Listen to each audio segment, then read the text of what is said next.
I think this is what I think it is. Is there another one there? It's the Super Chet. Yeah.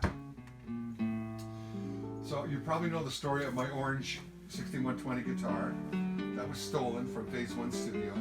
That's the guitar I played on Shaken All Over and taking care of business. And I delivered papers and washed cars and babysat and mowed lawns to get the 400 to buy this at Winnipeg piano from Eddie Lahan, remember him? And that was my guitar. It got stolen.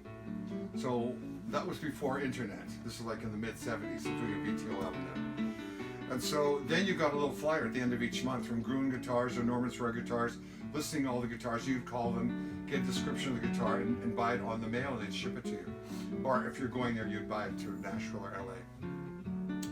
And I get a call from Rolling Stone, from Chuck Young, who's a writer there, and he's doing random notes. He said, I heard you lost your guitar and blah, blah, blah, and that you would pay, you know, $10,000 to get it back, and then they were worth $400.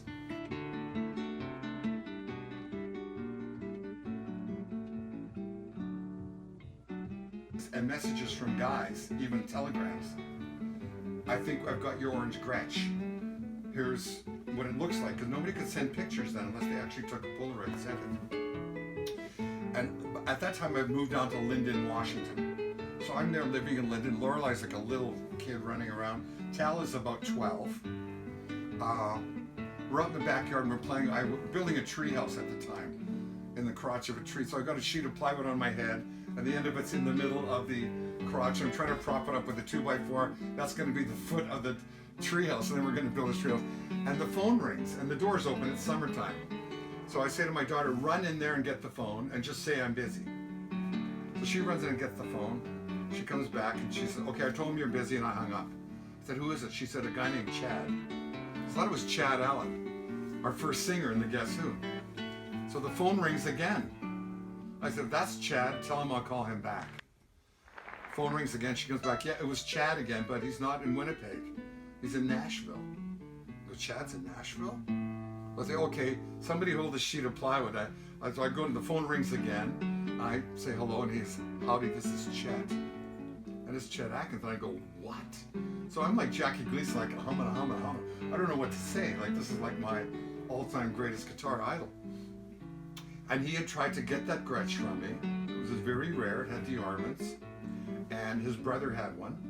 His brother gave it to him, and he played it a lot. And I got it because there was a picture on his album. It was the Dwayne Eddy Gretsch as well.